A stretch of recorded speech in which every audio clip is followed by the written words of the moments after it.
everyone! Magandang araw sa inyo lahat, mga minamahal kong mga viewers and followers.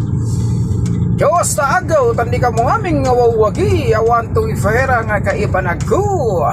Naimbagal daw kata kayo amin kakapsat ko nga Ilocano. Welcome back sa ating vlog ni Kuya Agusting Adventure. Guys, andito tayo ngayon sa Oklat Oksukur. Dito na tayo simula mag-vlog dahil papunta tayo ng Yanbu. Kaya hali kayo guys, inyo ako samahan sa ating road adventure ni Kuya Agusting. This road is going to Madina, Qasim Madina. So I have my friend on yesterday. He asking me to can translate in English because dahil sabi niya para daw matutunan niya daw ang daan kasi bago dating pala siya. Kaya nung nakita niya ako doon sa washing area, sinalubong niya kagad ako na sabi niya na naka-subscribe daw siya sa aking YouTube channel dahil pinapanood niya daw yung mga ina-upload ko na video. Kaya sabi niya sa akin, baka pwede naman daw mag-English naman daw para sa ganun maintindihan niya para makakuha daw siya ng idea dito sa aking dinadaanan. Para pag biyahe niya raw, kapag siya daw magdi-deliver dito sa mga pagdeliveran ko, meron daw siyang idea sa daan kung saan siya dadaan na papunta sa kanyang pag-deliveran. Ang kanyang pangalan is John Kenya. He was a friend here in working here in Almaray Company farm, Gurnada side. So this is your request, my friend. I'm here now in Qasim. I going to Yanbu. So this road is going to Madina. So we have a balance 400 kilometer before Yanbu. Pasensya na guys kung ating pag-English kasi lang naman itong English na to tinatago ko to kaya ako nilalabas request lang kasi to request. Don't worry my friend John, if you have a license and then you drive here in outside, don't worry, you call me and then I will sinasabi ko na nga ba naubusan na naman tayo ng English then I will guide you. If you want to going to Madina, Yanbu, Jeddah, or vice versa here inside the Kingdom of Saudi.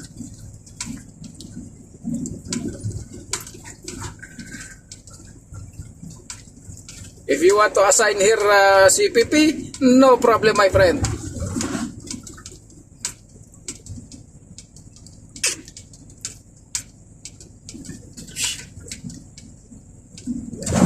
Katatapos lang natin kanina guys na nagmegos-megos. Kaya ito ngayon, tapos tayo kumain ng almusal, breakfast. So now, we drive again because we have truck ban here in Madina in Yanbu.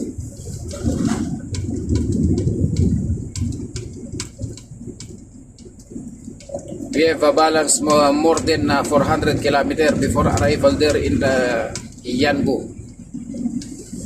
So this all cars from Yanbu, more or less we have 1,000 kilometer. I don't know, 1,100 or 1,200 like that, something. But I cannot sure. Because I cannot see that the signboard is how many kilometers there. Up to there in my arrival.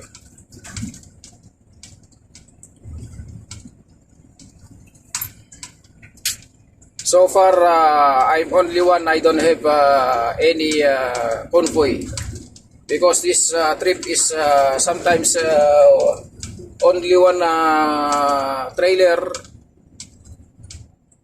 because this time is not the same schedule.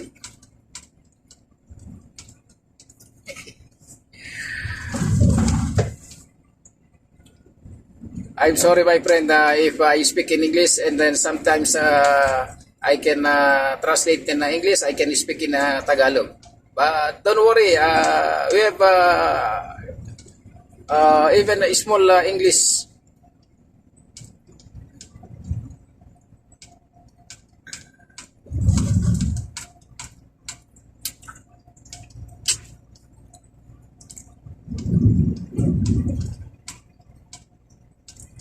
This road is Gasim Corner, Medina.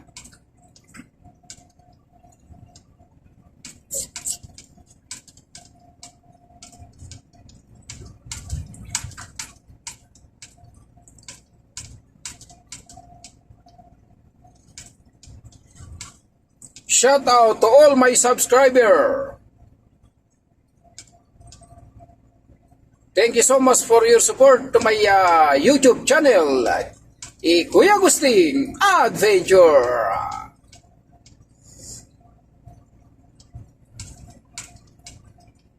I love you all.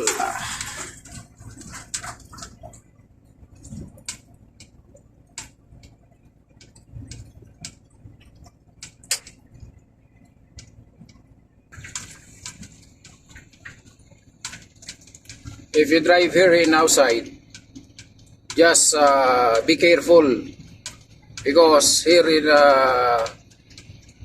highway is too much camera, like camera box and also camera track van, camera radar, too much traffic violation.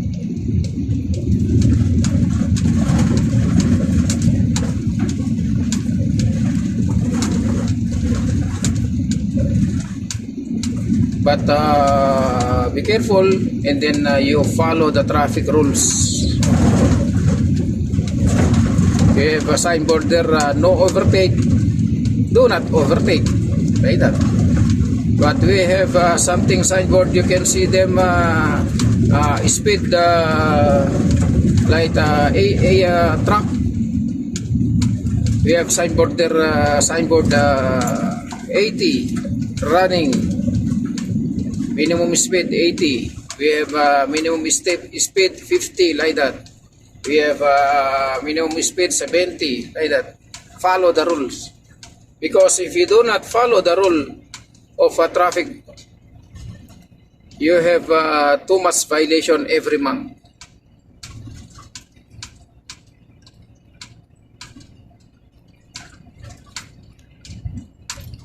You can see this one.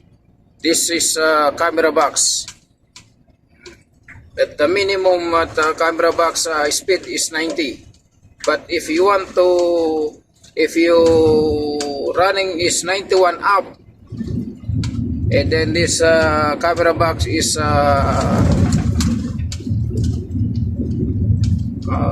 yun, yung kumislap yun, pag yun ay umilaw, yun na yun, 150 real.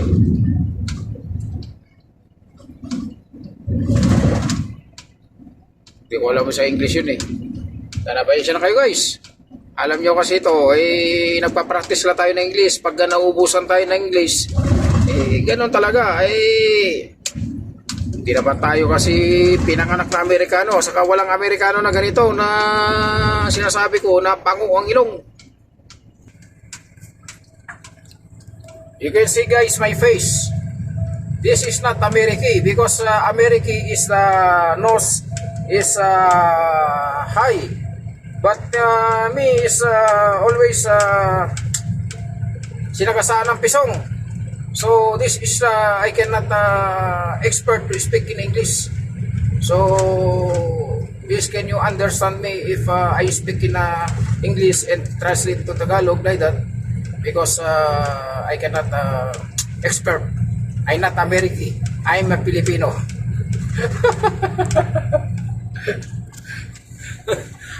I'm a Filipino, my friend.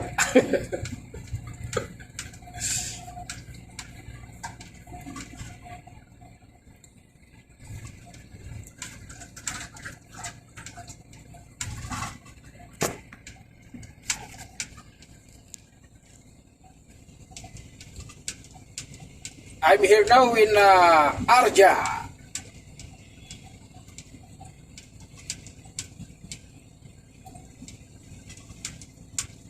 Arja City Road.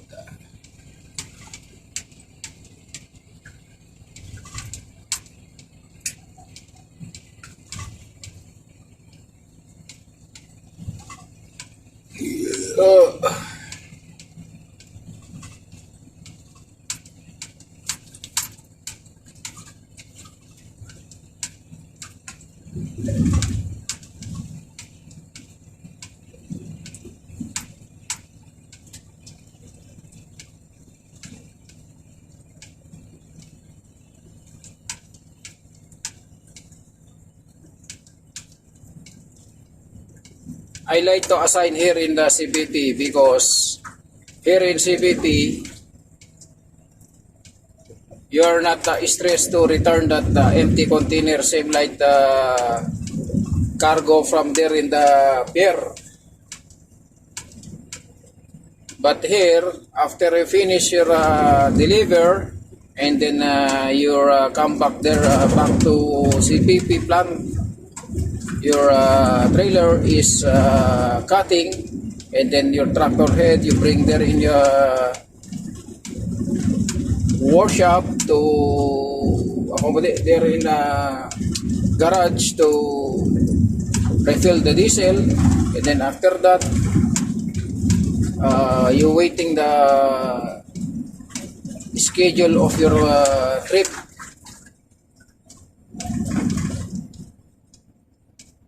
But here in the CBP, you have stress because that the problem here is no sleep because we have a running time. But if you want to sleep, no problem. You sleep there, you parking, safety parking, and then you sleep, no problem. But can you, if your repair is full load, you running because you have a running time, and then after you come after deliver, and then you go to CPP, even you sleep there in the highway because your reefer is empty.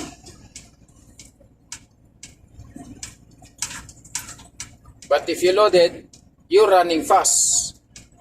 You're running fast.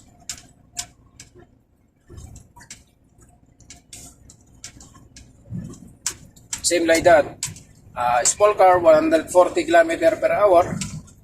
Bus transport 100 km per hour. Cargo truck 80 km speed per hour. That is your follow the traffic rules. Here Al Madina 189 km. Yanbu 414 km. It's but here in my company, I love my Almaray. You know why? Here Almaray company here in Kingdom of Saudi Arabia. Every month you receive your salary. If you have too much trip, too much salary you get every month. But the truck here in Almaray company is new with aircon.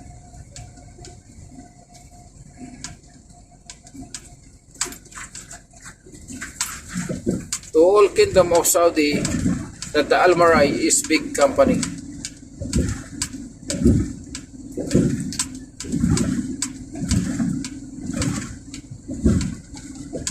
Here in Almaray, we have free water drinking water. We have free milk, juice, like that. And also uniform, boots, and safety vest, helmet, sunglass, shoes. Here. The company is produce all of this. And also we have a shuttle bus there inside the garage. Oh, yan. May English na tayo, guys. Nailalabas na yung English. Kaso nauubusan tayo ng English. Pasensya na kayo. Ganyan talaga eh. Nag-English na tayo ngayon. Sinasabi ko na nga ba, walang Amerikano rito na pango eh. Pasensya na kayo kung kayo na bahala umintindi ng acting English. Kung nahirapan kayo guys umintindi, lalo na sa akin, nahirapan ako magsalita ng English.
Here in Almaray, my friend, we have free pillow, free blanket, free bed sheet, bed, room is air condition that provide the company, and also safety shoes, helmet, sunglass, boots. Too much free here in Almaray. So if you want to transfer in other company here in Kingdom of Saudi Arabia, just you stay here in the Almaray, farm Almaray. Every year you go vacation. If you want every year vacation, no problem. That the company is provide the plane ticket. But if you don't like to go to vacation, no problem. If you want to continue to work, no problem.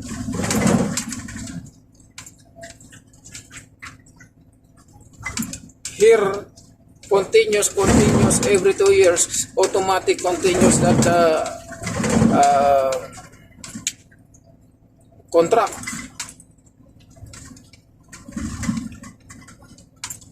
So, before my first company, I've been hired there in Dammam.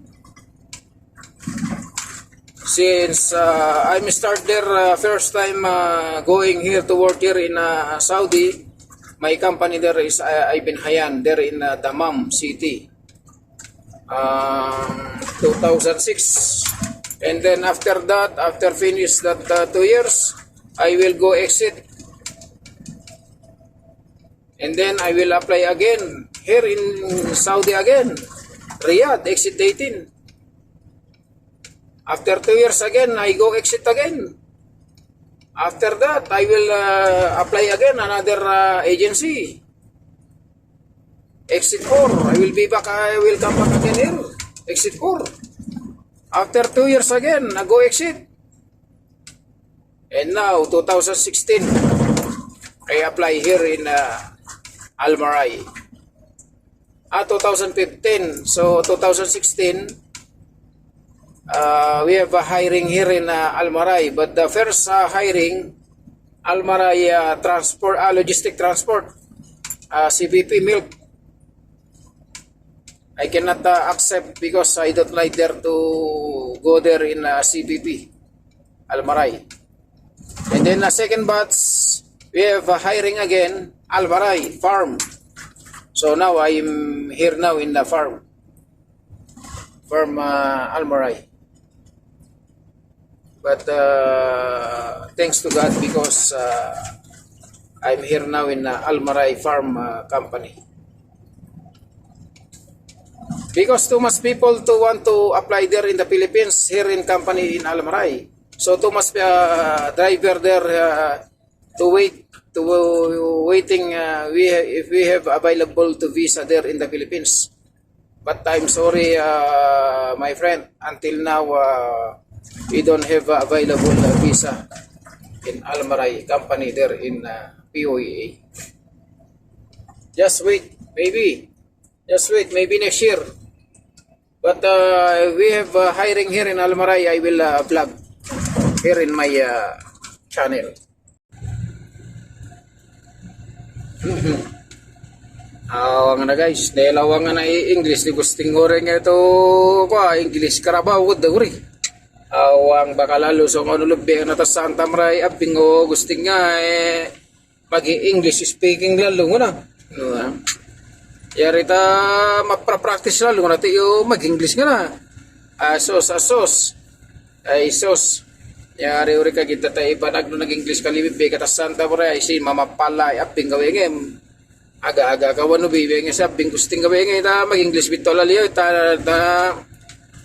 ayo ta mo ufufun na uri na Amerikano dalalan ni ko ama gusting.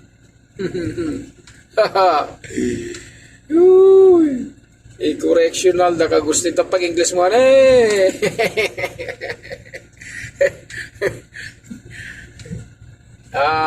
kaya nga sinasabi ko guys, intindi nyo lang yung English ko. Kasi kung mahirapan kayo mag-intindi sa English ko, mas mahirapan ako magsalita ng English.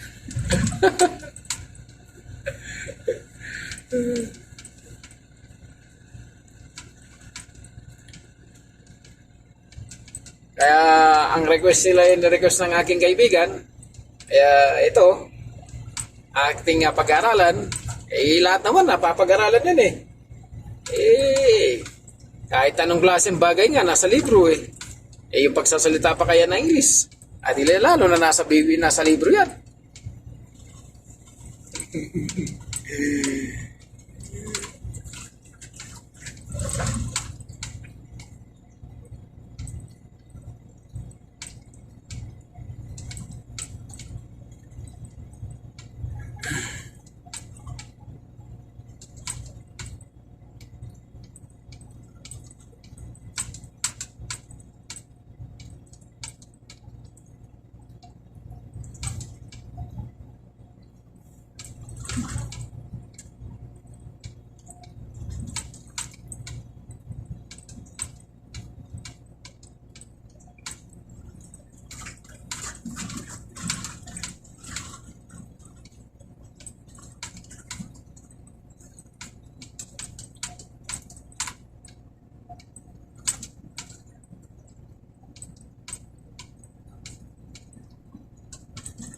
Kita nyo guys dito sa Saudi. Yung tinutulayan dito yung camel. Yan, tulay ng camel yan. Camel lang ang dadaan dyan. Bawal ang sasakyan dyan. Sa Pilipinas, rumaragasa na yung yung ilog. Hindi pa rin nila malagyan ng tulay. Pero dito sa Saudi, ganon nila kamahal ang mga ano nila rito. Yung mga hayop dito, ilalagyan nila ng tulay. Para pag tumawid sila, hindi sila masagasaan.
Here a signboard.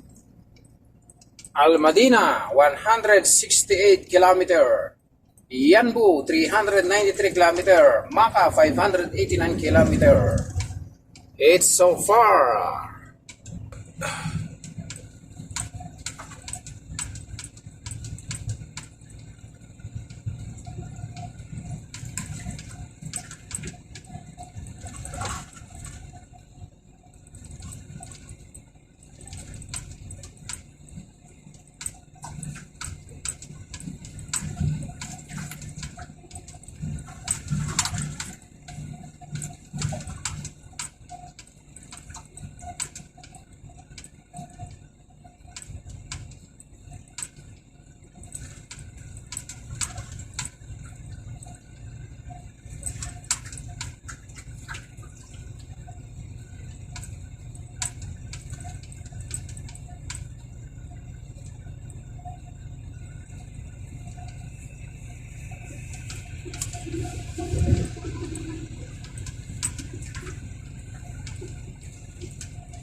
Guys, thank you so much for your support to my YouTube channel.